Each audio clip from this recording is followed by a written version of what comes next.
Have you ever woken up, looked around your quiet home, and felt like something inside you was missing? Not because of money, not because of work, but because your heart feels tired. You smile at others. You get through the day. But when you're alone, it feels like the spark is fading, like you're drifting quietly with no clear direction. If this sounds familiar, please listen closely. That emptiness isn't weakness, it's a message, a whisper from within, telling you it's time to change. You don't need someone to come and rescue you. You don't need the perfect moment to begin. You just need one choice: to stop waiting, to stop giving your peace away, to take your strength back. You've spent so many years caring for others. Now it's time to care for yourself, without guilt. Let go of blame. Let go of the past. Let go of the idea that your best years are behind you. Your age isn't a limit. It's a power. Because you've seen enough to know what really matters. And you still have enough time to choose a different path. Start small. Take a quiet walk. Write down one thing you're grateful for. Call someone you miss. Open that book you've been putting off. You don't have to rush. You just have to move. Every gentle step is a rebellion against the weight that holds you down. You may feel lost right now, but you're not alone. There are thousands just like you, waking up to something deeper. And you can too. If you're ready, say it out loud, or write it down. I start today, not for anyone else, but for you, because you deserve peace, even when life is hard, especially then. So, where do you begin? Not with big changes, not with perfect plans, but with 5 simple shifts, rooted in ancient Stoic wisdom, yet deeply needed today. If your soul feels tired, these steps are not just advice. They might be the lifeline you've been waiting for. Let's begin. 1. Let go of excuses and the victim mindset. One of the most subtle prisons we live in is the belief that someone else is to blame for our suffering. The economy, our past, a parent who didn't understand us, a partner who left, children who no longer call, life that didn't go the way we hoped. And yes, some of that pain is real. Some of those stories are valid. But here's the truth no one wants to say out loud. Blame does not free you. It only makes the cage more comfortable. Every time you say, "I'm like this because of what happened," you give your power away. You shrink your ability to grow. You wait for someone else to fix what only you can heal. Marcus Aurelius said it simply: "The soul becomes dyed with the color of its thoughts." If you keep coloring your thoughts with blame, regret, or resentment, your life will take on the same tone: muted, heavy, gray. But when you take responsibility, not guilt, not shame, just quiet, honest responsibility, you begin to shift the entire landscape of your life. You say to yourself, "Yes, this hurt me, but I won't let it define me. Yes, they disappointed me, but I choose who I become now." That's power. That's freedom. Victimhood often feels safe. You don't have to risk. You don't have to fail. You can stay in the pain you already know. But comfort is not the same as healing. And your life, this one precious life, deserves more than comfortable suffering. So today, take a breath and say to yourself, "I will no longer blame the world for where I stand. I may not have chosen the pain, but I choose the path forward. No one is coming to rescue you, and that's not something to fear. That's your invitation to rise. Not someday, but now." 2. Accept reality instead of avoiding it. There's a quiet kind of suffering that comes, not from what is, but from wishing things were different, wishing the past could be rewritten, wishing people had loved you better, wishing life had turned out the way you once dreamed. And so, without even realizing it, you spend your days trying to escape the present. You keep your mind busy. TV, phone, chores, anything. You avoid the quiet moments because that's when the pain speaks loudest. But here's the deeper truth. Avoidance doesn't protect you. It drains you. It keeps the pain alive by never giving it a name. Maybe you lost someone. Maybe you lost yourself. Maybe the future feels too uncertain now. That's okay. It's not wrong to feel sadness, grief, confusion. What hurts you also shaped you. But it's time to stop running.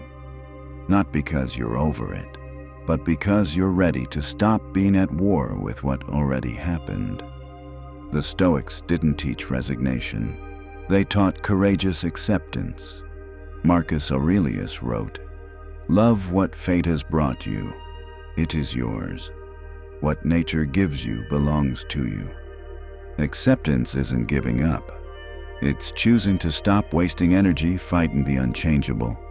It's looking at the truth, even when it's hard, and saying, "I see this.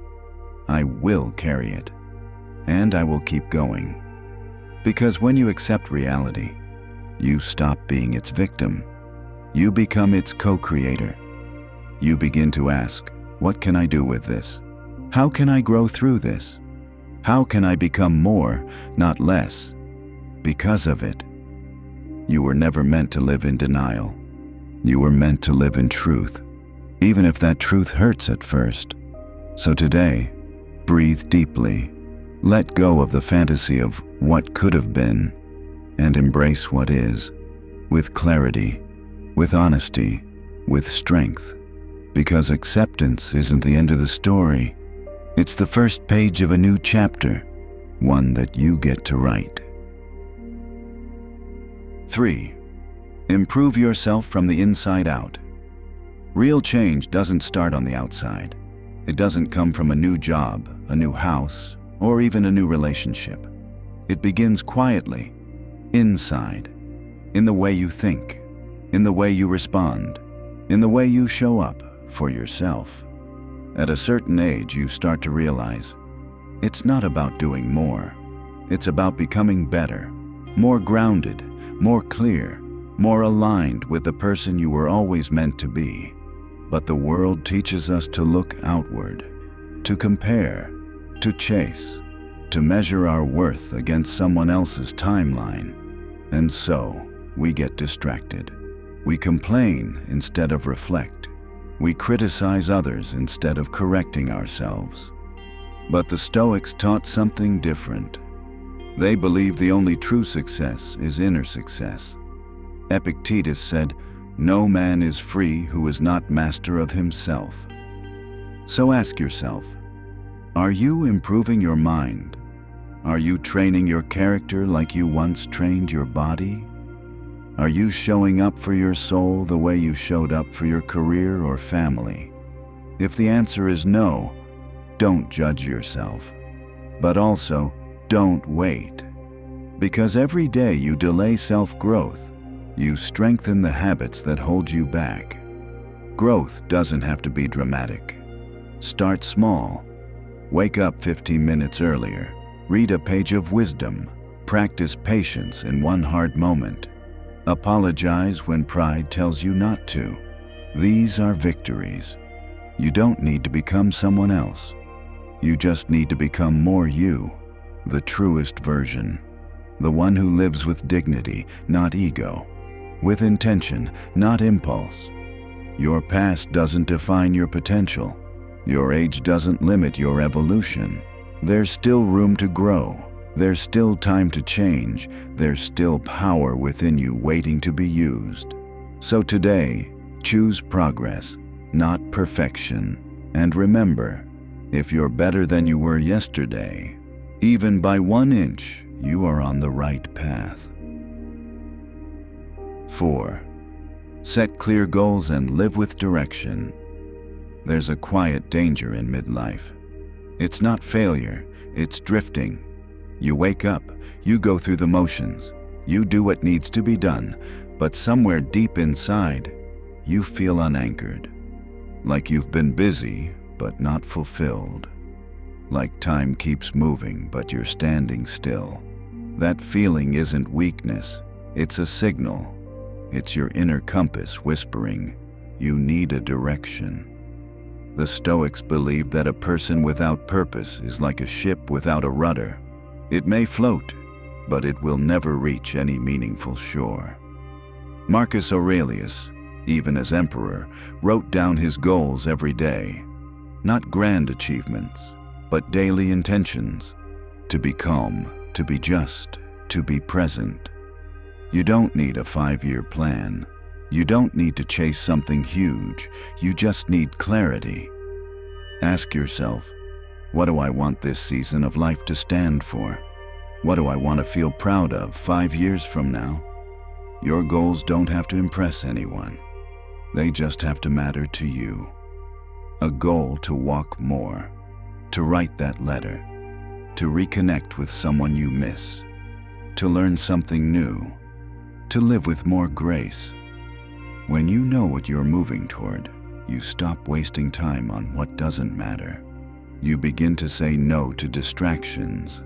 You start waking up with purpose again. Direction gives meaning, even if the goal is small, even if it takes time. Without it, your days blur together. With it, every day becomes part of something bigger.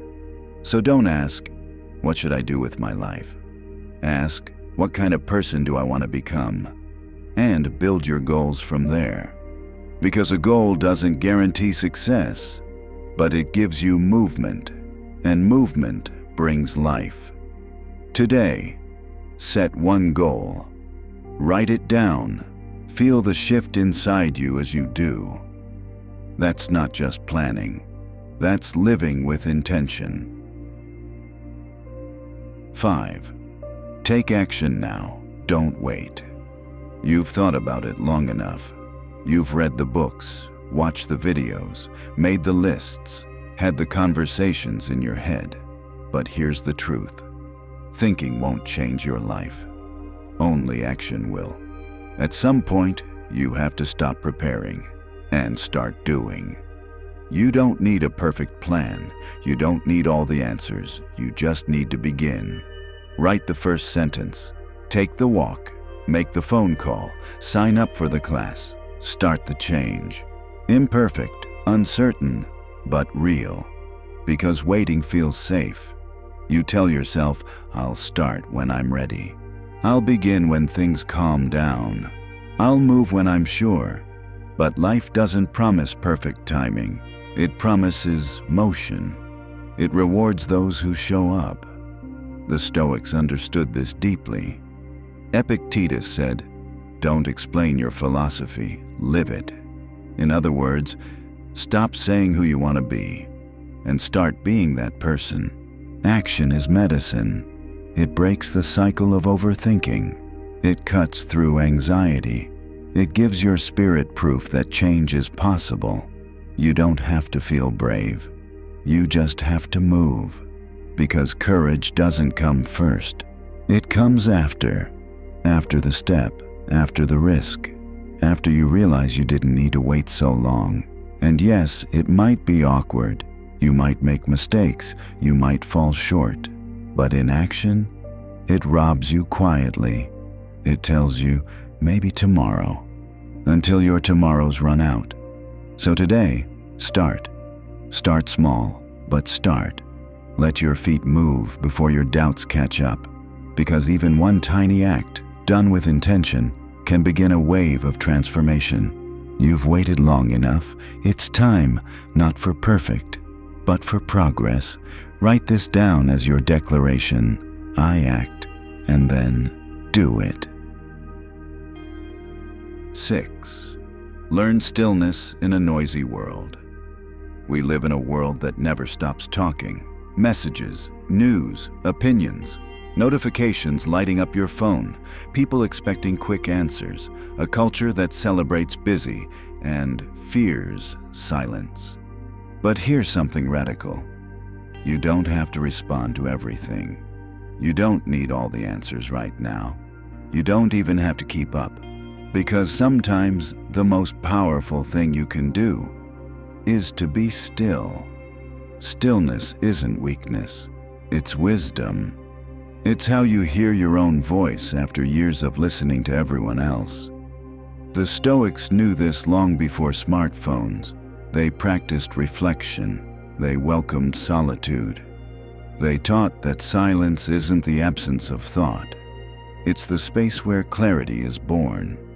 Seneca once wrote, "We suffer more in imagination than in reality." And it's true. Much of our fear, regret, and anxiety comes not from what's happening, but from the noise we allow inside. Stillness gives you the power to pause, to observe instead of react, to think before you speak, to choose instead of being pulled. It's not about meditation apps or quiet music. It's about learning to sit with yourself, without distraction, without judgment, just presence. At first, it might feel uncomfortable. You're not used to the silence. But stay there, because in the quiet, you'll find parts of yourself that the world made you forget. You'll remember what matters. You'll feel what needs healing. You'll reconnect to something deeper, not outside you, but within you. So today, take 5 minutes. Turn everything off. Just sit, breathe, and listen, not for answers, but for peace. Because stillness doesn't solve everything, but it helps you face anything. 7. Reconnect, not with many, but with meaning. As we grow older, we lose people, sometimes through distance, sometimes through conflict, sometimes simply through time. And somewhere along the way, we start telling ourselves, that's just how life is. That chapter is closed. I'm better off alone. But the truth is, you were never meant to go through life in isolation. You were meant to be seen, known, and loved. No, you don't need a crowd. You don't need to win everyone back. You just need a few real connections. The right people, the ones who listen, the ones who stay, the ones who see you even when you're not at your best. And the beautiful part? It's never too late. It starts with a small act, a sincere message, a phone call, a coffee invitation, a gentle, honest, "I've missed you." It might be awkward at first, you might feel vulnerable, but connection always requires courage. And courage is not about perfection, it's about presence. The Stoics didn't believe in closing your heart. They believed in loving wisely, with compassion and clarity. Seneca once wrote, "Wherever there is a human being, there is an opportunity for kindness." And that kindness starts with showing up, fully, honestly, willing to be seen again. Healing doesn't always come from solitude. Sometimes it comes from one shared moment of truth, one deep conversation, one reconnection you didn't know you needed. So today, reach out, not to fix the past, but to honor the future. Because when you reconnect with the right people, you don't just rebuild relationships. You revive your heart. If you've been feeling empty, tired, or lost, that's not failure. That's your soul trying to speak. It's a signal, not to give up, but to finally change. And change doesn't happen all at once. It begins with simple, powerful steps. Let go of the blame, because your healing starts the moment you stop pointing fingers. Accept reality, not because it's easy, but because peace lives on the other side of truth. Improve yourself from the inside out, not for applause, but so you can look in the mirror and feel proud. Set clear goals. Give your days meaning. Choose where your energy goes. Take action right now, even if it's messy, even if it's scary, even if you're not ready. Find stillness in the noise, because silence isn't emptiness. It's a return to your center and reconnect, not with everyone, but with those who matter. Because even one honest relationship can reignite the warmth in your heart. These are not just ideas, they are choices. And every choice you make today shapes who you become tomorrow. So if you're ready to stop drifting, if you're ready to live with strength, clarity, and direction, make your declaration now. Type it in the comments. I act. Say it for yourself. Say it out loud. Because this is more than a moment. This is a turning point. And if this message stirred something inside you, don't let it fade. Subscribe to the channel, not just to follow content, but to join a community of people choosing to rise, to live with purpose, to face life with courage and calm. You're not too late, you're not too old, and you're not alone. This is your time, and it starts now.